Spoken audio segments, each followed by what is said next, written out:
Hello, this is Brian.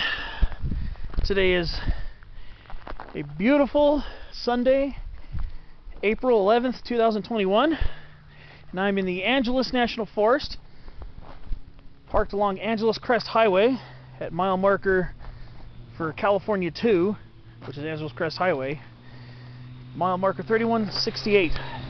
And today, I'm going to present a Spotlight on Shrubs episode. This is yet another species I have been waiting to spotlight for some time. Today's spotlight is on the Chaparral Whitethorn, Ceanothus leucodermis. It is an evergreen shrub. In other words, it has leaves on it all year round, and it's a member of the Buckthorn family, the Rhamnaceae. And it is a medium to very large thicket-forming shrub. Maybe get up to about 15 feet tall, give or take. Might get a little taller in really favorable locations. It's a very important member of our chaparral community. And what I mean by that is it is one of the many species of shrubs that will recover from fire in various different ways. For instance, this plant will come up and germinate by the score after fire scarifies the seeds, and these plants will often resprout from their root bases, their root burrows. So Ceanothus leucodermis is the typical low to mid elevation chaparral shrub you will find here in Southern California. This is also the shrub that a lot of people dislike because of the thorns at the end of the twigs, especially the older hardened twigs from the previous year. You can see here, these things can rip your clothing. So that's why a lot of times Chaparral Whitethorn gets a bad rap. However, the reason why I picked now to do a spotlight on this plant is because not only do I want to show my appreciation for it, because just like pretty much any other species of native shrub and tree here, I think it's beautiful and I think it's awesome and it's worth showcasing.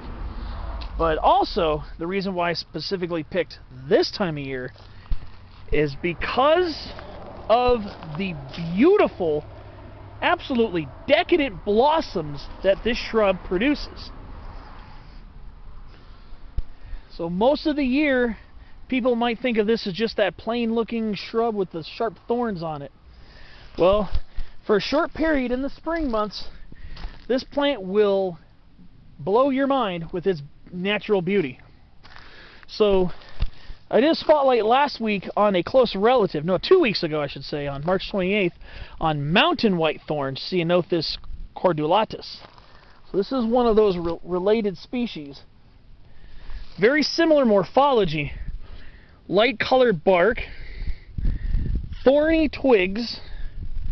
The major difference is this is a lower elevation growing shrub as opposed to mountain whitethorn, Ceanothus cordulatus. And the flower display is on a much grander scale than is on Ceanothus cordulatus. Ceanothus cordulatus has kind of rounded clusters of smaller, whiter flowers, which are pretty in their own right. But Chaparral Whitethorn has these beautiful, anywhere from white to violet, and there is some variety in this area.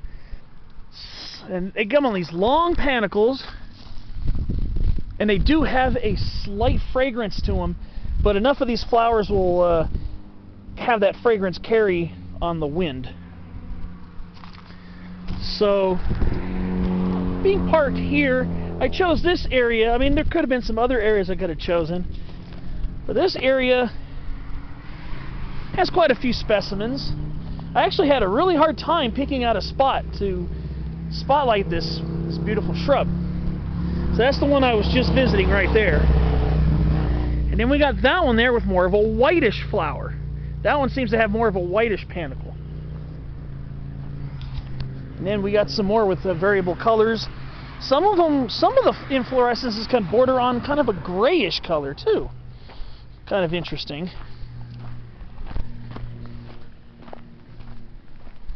So I'm going to go down in this little canyon, or this little dip here.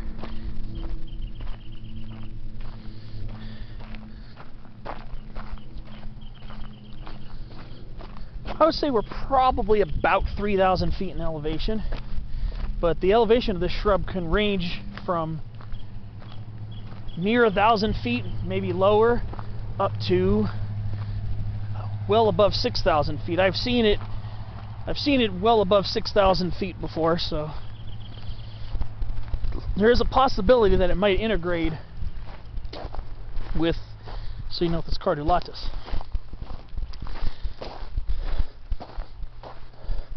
I can smell it wafting in the air right now. Enough of these plants together will give off this heavenly aroma. This one also has kind of a bluish violet display. These plants are strikingly beautiful when they are in bloom. That's why I wanted to wait specifically until this time of the year to get footage of this plant. Most of the year, a lot of people are just gonna think, oh, it's that thorny bush that I have to bushwhack through when I'm doing off-trail hiking. But during certain times of the year, even those people that might be embittered by having their clothes torn by this plant have to stop and pause and just watch with their jaws agape at how strikingly beautiful these plants are in bloom. There's another specimen right over here.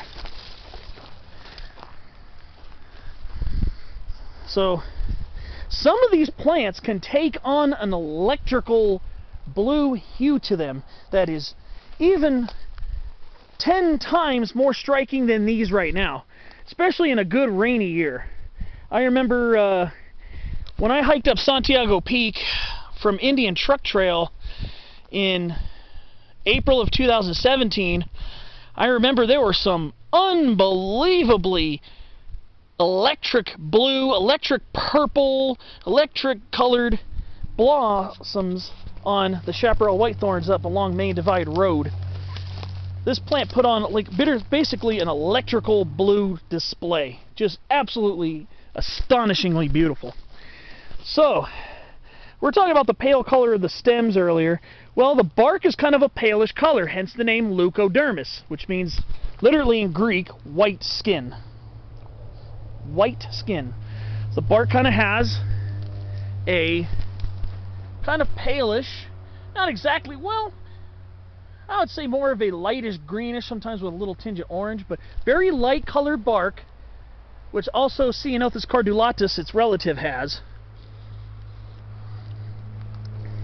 And the leaves are very similar on both of them. They're kind of rounded at the base, entire edged, no teeth, typically.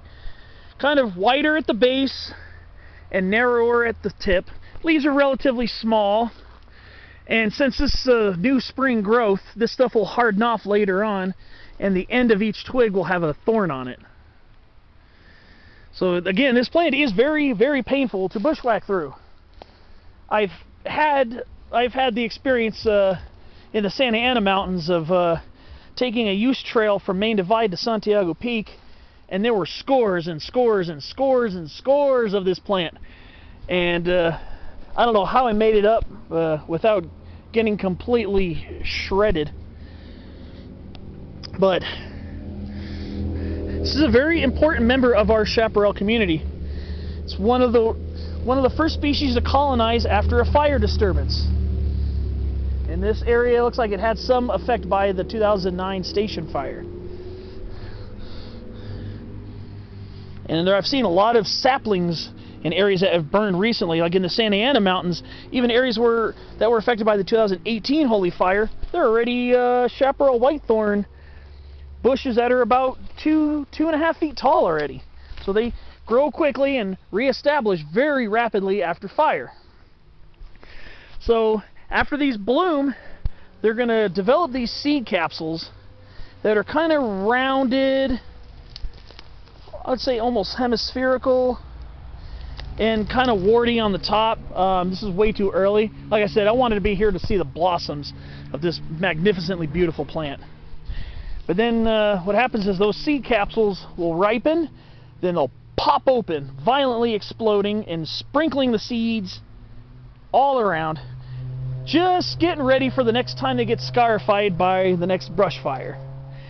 And then those seeds will be scarified and they'll germinate after the winter rains moisten the soil.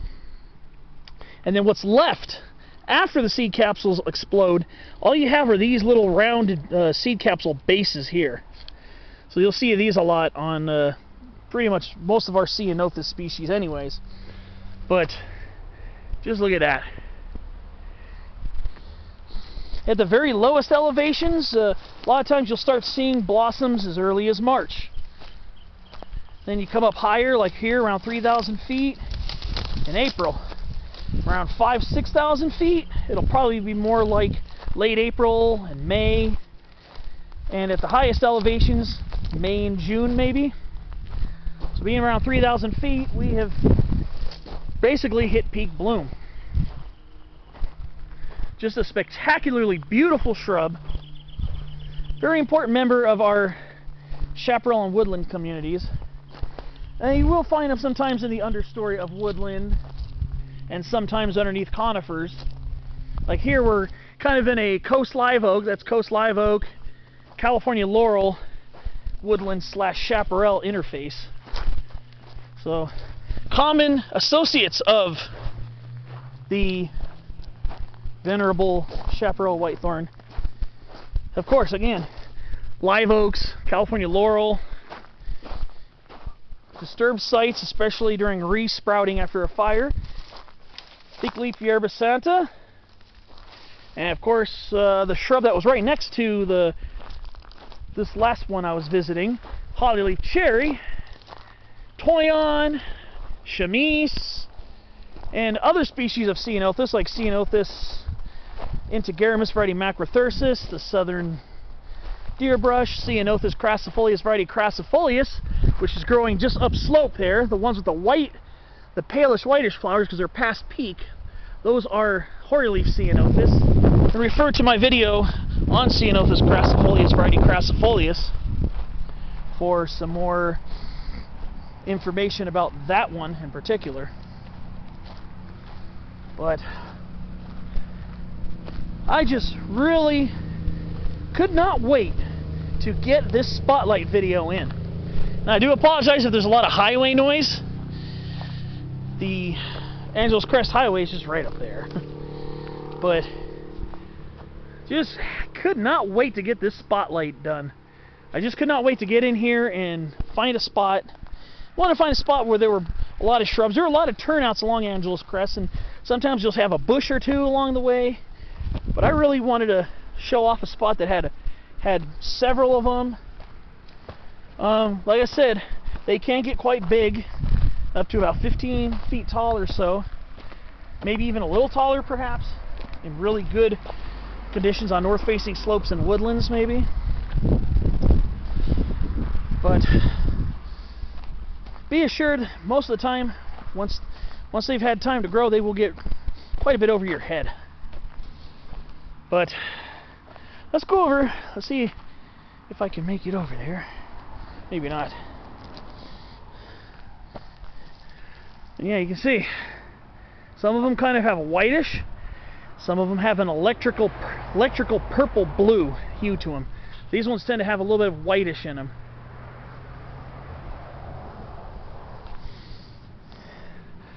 So, what can I say? Check the description for the full range of this shrub, because I know it's predominantly here in Southern California, but there might be other spots where you might be able to find this plant. So read the description to find a more concise range of where this plant grows, and come out and check it out for yourself. Ceanothus plants, their blooms usually don't last very long, so mid-April at 3,000 to 4,000 feet, mid-April, early mid-April is probably your best bet. So I would get out here as soon as possible. Well, I did see a lot of flower buds still left on these plants, but you want to catch them before their blooms are gone, because while the sight is spectacular, it's very short. And then probably in a couple weeks, we're gonna have hollyleaf cherry. This is a spotlight I've been wanting to do for a while as well.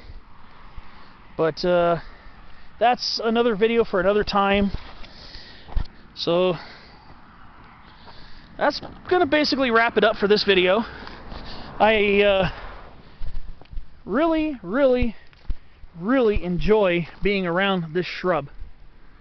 Absolutely beautiful when it's in bloom, and it's one of those really tough and hardy plants that is so persistent, so resilient, so drought hardy, so heat tolerant, and relatively cold tolerant. If it can grow up to 6,500 feet plus, there you have it. Ceanothus leucodermis. This was another episode of Spotlight on Shrubs, and I thank you for watching. I hope you enjoyed it, and I hope you found this helpful in identifying some of our local Southern California flora. I will see you on the next episode. Thanks for watching.